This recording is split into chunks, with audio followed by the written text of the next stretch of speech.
What's good, YouTube? Welcome back. Thank you for clicking onto this reaction. I hope you're looking forward to it just as much as I am. If you haven't already, head over to the content creators page. That link is in the description box down below. If you haven't already and you're enjoying our content, you know what you need to do. You need to like, comment, subscribe, hit that notification bell, but we're going to jump straight into this one. And so, Belisarius, the Roman Reconquest of Italy, part 4. Let's go. March 538 AD, Rome. After more than a year, the Ostrogoths have abandoned their siege of the city and are marching north. Eastern Roman general Flavius Belisarius, who's masterminded Rome's defense, has one parting gift. He waits until half the Goth army has crossed the Salarian bridge, then attacks with every man he has. Very smart. Now the question is does he say no?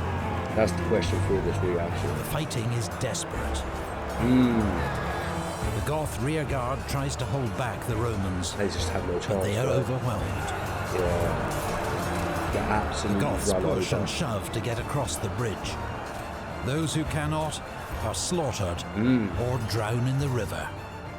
It's a final bloody victory in the battle for Rome.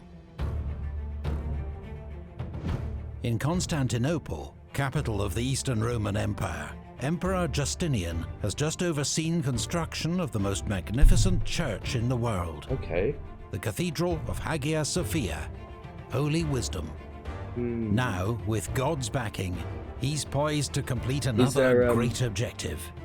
Is it still sturdy? Is it still sort of intact nowadays, or is it just sort of ruins? Are you still able to see the ruins, or have they built up on it? I'd like to know. That'd be a nice thing to see if I possibly could. The Cathedral of Hagia Sophia, Holy Wisdom. Now, with God's backing, he's poised to complete another great objective: the reconquest of Italy, the Roman Empire's ancient heartland. But the emperor himself will help to sow seeds of division among his own armies, to undermine his greatest general, and pave the way for the destruction of one of Europe's great Christian cities. Really? What does Justinian do? What does Justinian do? It still exists in the perfect condition, but it is a mosque now. And is it in Istanbul? Because I'd definitely like to see it. 538. Italy's largest and most prosperous city is not Rome or Ravenna, but Milan, to the Romans Mediolanum. Okay. Its citizens wish to be reunited with the empire, and at the Bishop of Milan's request, Belisarius sends a small force to aid them. Nice. So he's going to be able to defeat attack local Goth forces at Ticinum and enter Milan in triumph. But in central Italy, Belisarius faces a dilemma. One of his best generals, John, nephew of Vitalian, has taken Ariminum with 2,000 elite cavalry. Nice. Now King Vitiges and the Ostrogoth army is marching from Rome and will soon trap him in the city. Belisarius orders 2 trusted officers to get there first with infantry reinforcements. They are to swap places with John and his valuable cavalry, freeing them up for mobile operations. But when the reinforcements arrive at Ariminum, John refuses to obey Belisarius's orders. Why? Why is he refusing? Instead, he adds the infantry to his own force and prepares to hold the city. Why? Within days, John is cut off and under siege. The Goths make their first assault with a giant siege tower. Is he able to hold them off? In heavy fighting, the Romans beat them back. They do. But John does not have enough supplies to hold out for long. What a mistake. John's insubordination puts Belisarius's entire campaign in peril. He will lose some of his best troops if Ariminum falls. So he but a has dash to go north risks leaving several strong Goth garrisons in his rear, including 10,000 experienced Goth warriors at Auximum. Belisarius's advance meets with early success, as the Goths at Tudera and Clusium surrender without a fight. Nice. As he ponders his next move, news arrives that 7,000 Roman reinforcements have landed near Firmium. Belisarius is just getting all the help he needs to be able to put his plans into place. Let's see what happens here. Belisarius marches to join them and meet with their commander, one of the most powerful men in the empire, Narses the eunuch. Okay. Narses, Praepositus Sacri Cubiculi, Grand Chamberlain of the Palace, is Justinian's closest advisor. As a eunuch, he can pose no dynastic threat to the emperor, and so is entrusted with enormous power and influence. But yet we all see how that has gone in the past with other countries and other leaders. Narses had distinguished himself during the Nika riots, bribing sections of the mob to switch sides, while Belisarius and Mundus had dealt more directly with the rest. Yeah. Belisarius has military command in Italy, but he cannot simply issue orders to someone as important as Narses. So he convenes a council of war, seeking agreement on the way forward. Belisarius's officers argue that John has only himself to blame for his fate. He does have himself to blame, and that is it. They should not risk the army to save him. But Narses is close to John and thinks differently. If John treated your orders with insolence, most excellent Belisarius, he has already been punished enough, since it is now in your power to either save or abandon him to the enemy. Oh, this guy's a slimy politician, I can already tell. Roman eunuchs are not quite the same as Chinese ones, who often had more power than the emperor. That's fair, because that is where I'm sort of getting my examples from. But still, it's the fact that you put so much trust in someone because you believe they don't want the power, yet they can still have the power. You know, like, just because they can't reproduce doesn't mean they want power for they don't want power for themselves. But you must ensure that neither we nor the emperor are also punished for his mistakes. For if the Goths capture Ariminum, it will be their good fortune to capture a capable Roman general, as well as an army and city subject to the emperor. And the disaster will not stop there, but will affect the entire fortune of the war. Damn it. As the council meets, damn it, you've convinced me. A message arrives from John. His men are starving, and unless relieved, he must surrender in 7 days. I have no choice. It is agreed that an attempt must be made to rescue John and his troops. In an elaborate operation, 1,000 troops are left to cover the Goth garrison at Auximum. One force will advance straight up the coastal road. Another force will move up by sea, threatening an amphibious landing. Nice. So one group just keep the 10,000 soldiers busy, and then the rest deal with the threat. While Belisarius and Narses march inland and approach from the west. The plan works perfectly. Viticus receives reports of Roman forces. Damn straight it does. Belisarius coming in. Forces closing in from all directions. Fearing encirclement, he abandons the siege and hurriedly withdraws to his capital, Ravenna. But despite their success, all is not well in the Roman camp. When Belisarius invites John to thank those who've come to his rescue, John announces that his only debt is to Narses. His words fuel the growing distrust between Belisarius and Narses. Wait, what? Why has John said that? What? Of course you're now just going to add fuel to the fire. What are you doing? What are you doing, you fool? It's always difficult to do rankings. I don't think they're particularly helpful in assessing a military commander's worth. Belisarius, in my opinion, is one of the best commanders in history. And that is fair, yeah. I also agree, like, it's so difficult to do rankings.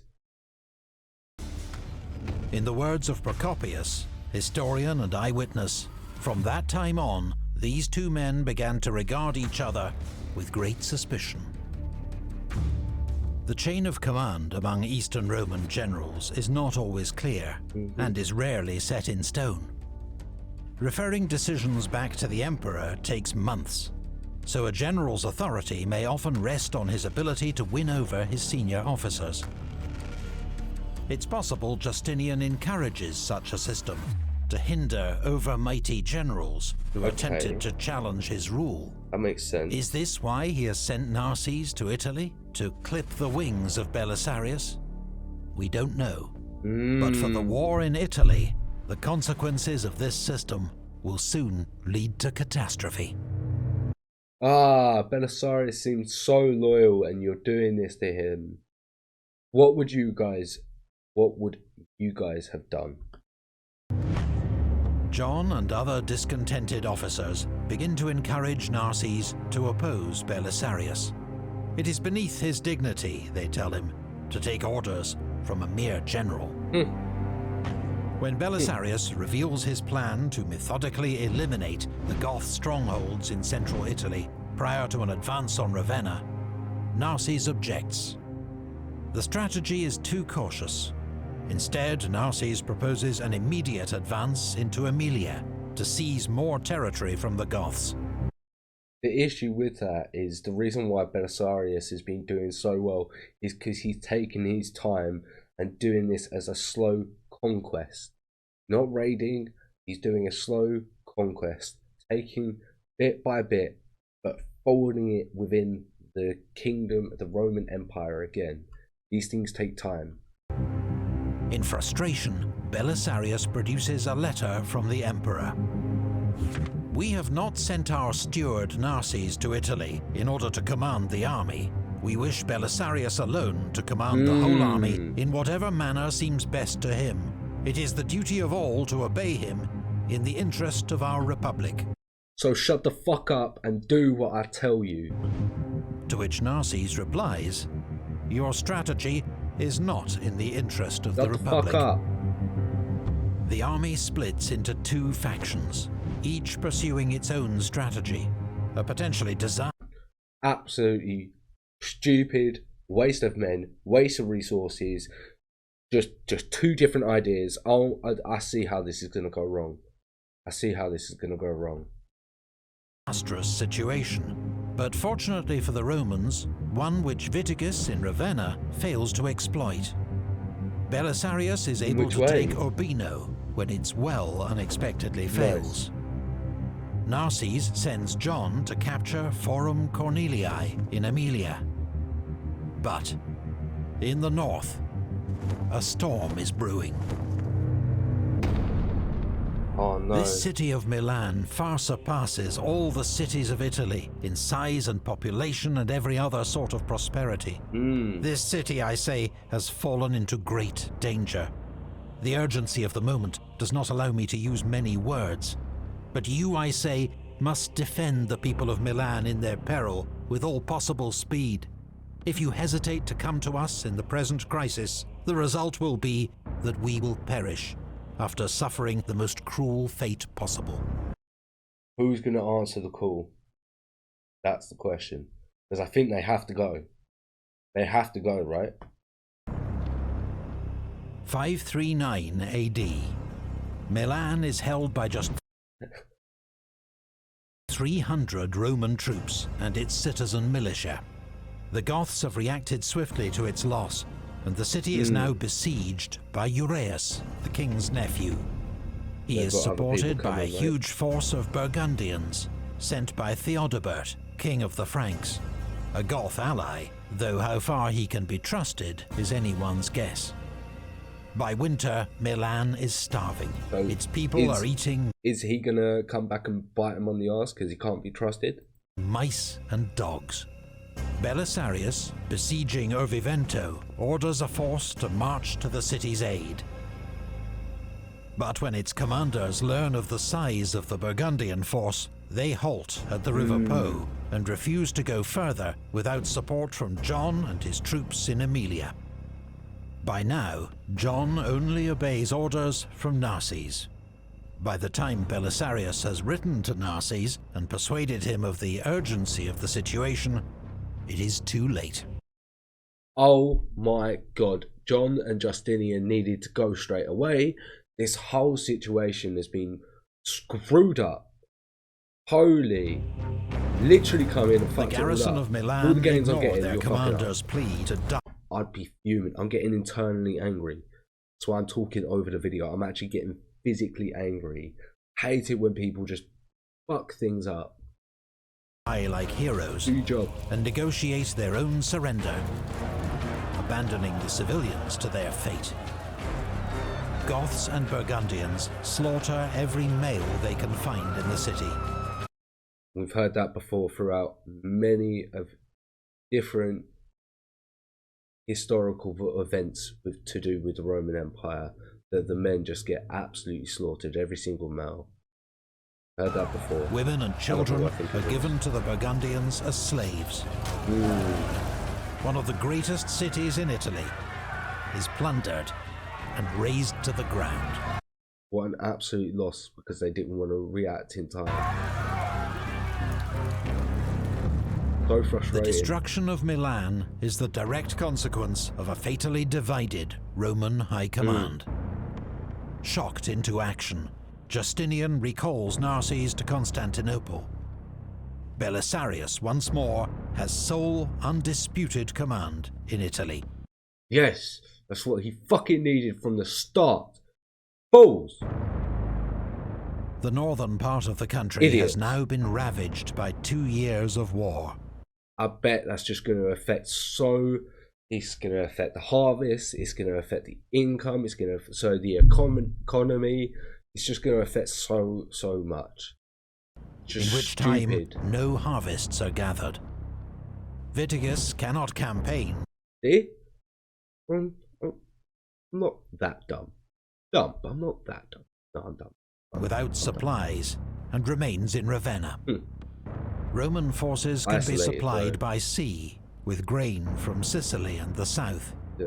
But in the countryside, Italian peasants begin to starve. I will now tell of the appearance they acquired and how they died, for I was an eyewitness. All of them first became lean and pale, for the flesh, lacking nourishment, turned on itself, to use the old expression. Dying of starvation has got to suck, man. Because it's a slow death. You just slowly get weaker and more tired, more frail. And you just have, now I think about it, you know, I think starvation is something that's not really thought about enough when people think, like, what's the worst way to go? Because that lasts a long time. And then, like, we all know what it's like to feel hungry. But imagine feeling like that for days. Like, actually think about it. Like, how frustrated and how ill do you feel when you're hungry and you're actually, like, you haven't eaten in a long time. Imagine just, like, not being able to ever, like, quench that feeling. And the more I think about it, starvation is horrible. Horrible way to go. As the bit of faith, right? Evil developed, sometimes all moisture left them, and the skin became so dry that it resembled leather more than anything else. They changed from a livid to a black colour, whereupon they came to resemble burned up torches. Their faces always wore an expression of amazement and a dreadful sort of insane stare. Procopius estimates that famine claims 50,000 lives in Picenum alone, with bodies left unburied, and rumours of cannibalism. I believe the cannibalism. If you're that hungry, I can see you doing that. I can see you turn into that, for sure.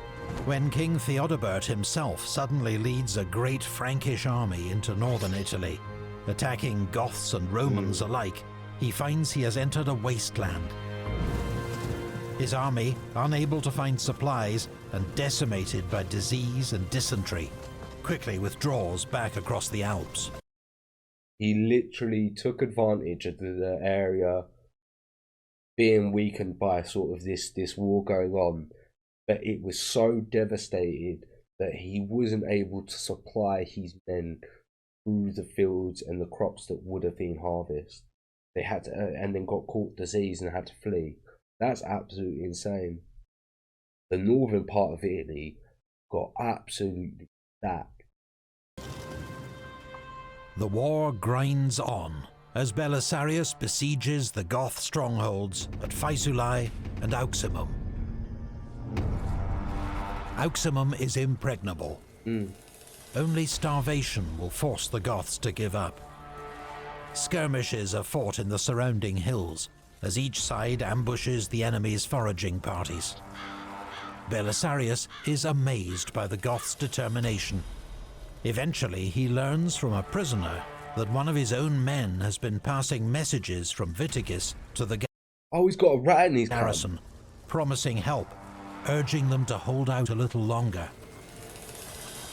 Belisarius arrests the traitor and sends him back to his unit for them to punish as they see fit.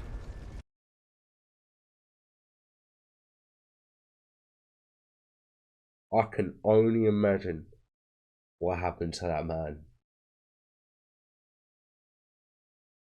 Because these are men who are veterans at war.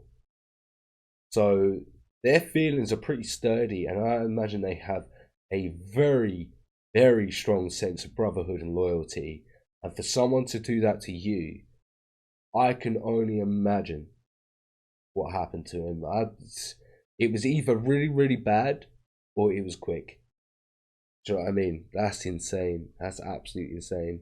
If you were surrounded by people constantly whispering conspiracies in your ear, you will eventually start to worry. Of course you would, and I do completely understand that. Like, I do see where you're sort of coming from Justinian. I just have a bit of hope, you know. I think that the Ostrogoths were the last people to rule all of Italy until today's Italy reunified. So Italy was screwed by this invasion and divided for ages. Literally ages. Because I also thought the same thing, like throughout history, that Italy seemed to be sort of quite divided through a lot of the periods. So that's quite interesting. They burn him alive in full view of the enemy. Oh, I guess that's what they done to him, which I would say is probably at the top of the list of the worst way to die, being burnt alive, absolutely scorched. The garrisons of Faesulae, then Auximum, are finally starved into surrender. Belisarius grants them both generous terms. Then, with his rear secure, he begins his advance on Ravenna. Reinforcements from Dalmatia approach from the north. Ravenna is protected by a lagoon, marshes and shoals along the coast. That looks really, really nice. That looks like a real photo. I'm assuming that's still sort of standing today as well. Parts of its 9-meter-high brick curtain wall can still be seen today, incorporated into later Venetian fortifications. Definitely going to have a look at that. It is strongly held at some point. But the Roman noose is tightening. A vital grain shipment along the Po River is intercepted. A mysterious fire breaks out in the city's granary. The Goth king puts much hope in his nephew, Uraeus, approaching with a relief force of 4,000 men. How does he think that he's going to be able to break through the Roman line, though? But when the troops learn that their own strongholds have gone over to the Romans, they leave for home. Literally, he knows that that situation is not worth it, and he's better off going home, maybe making a claim back at home. Understandable. In despair, Vitiges agrees to open negotiations. Oh no, he's going to try and get out. Imperial envoys arrive from Constantinople, but the treaty they offer to Vitiges is so generous that Belisarius refuses to sign it. Yes, take control, Belisarius. Do not sign that bit of paper. Believing he's on the cusp of complete victory. Without Belisarius's endorsement, the Goths also regard the treaty with suspicion. Sidelining King Vitiges, Goth nobles send their own delegation to Belisarius with... Okay, now he's sort of maybe stepping out of line here. You know, now he is sort of trying to take things into his own hands a bit too much, maybe.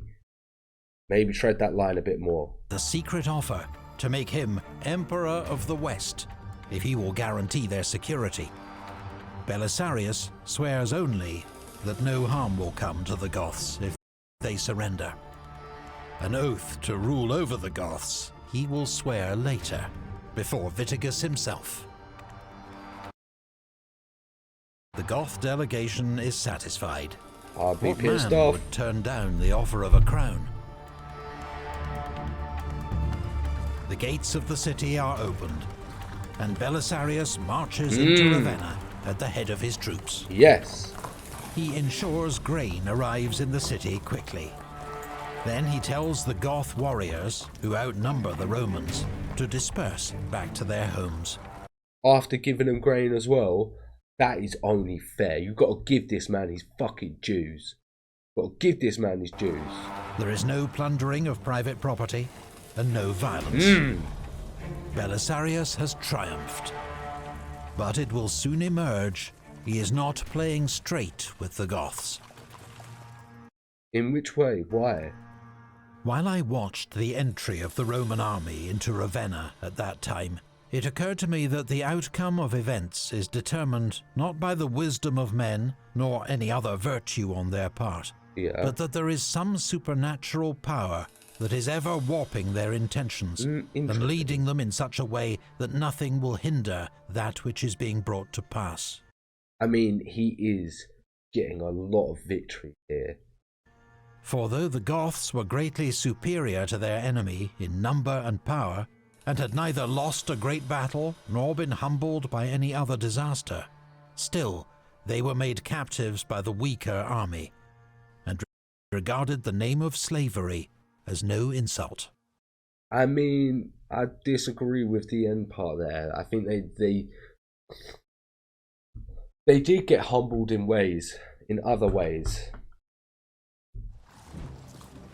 The days pass. And they knew they would start. The Goths start. await an announcement from Belisarius that he will crown himself Emperor of the West and rule over them. He just won't, will he? It never comes. Yes! Yes! Belisarius has no intention of betraying the Emperor. He's allowed the Goths to think that he'll accept their offer, only to end the war as swiftly as possible. The Goths begin to feel they've been tricked, betrayed even. Suspicions which are confirmed when Belisarius is recalled to Constantinople. He leaves with the Goth treasury and his prisoners, including Witigis. Smart. Belisarius's rivals ensure that Justinian hears all about the Goths' offer of an imperial throne. But for the moment, the Emperor faces a far greater concern. Oh no, what's happening?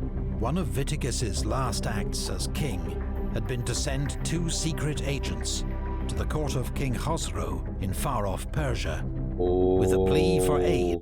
Sassanids are going to come back into the story, aren't they? Against their shared enemy, the Eastern Roman Empire. Khosrow needs no encouragement. He's been watching as Justinian strips his eastern frontier of troops for his wars in the west. Now Sasanian armies are on the march. Khosrow has set his sights on Antioch, second city of the empire, capital of the Roman Near East.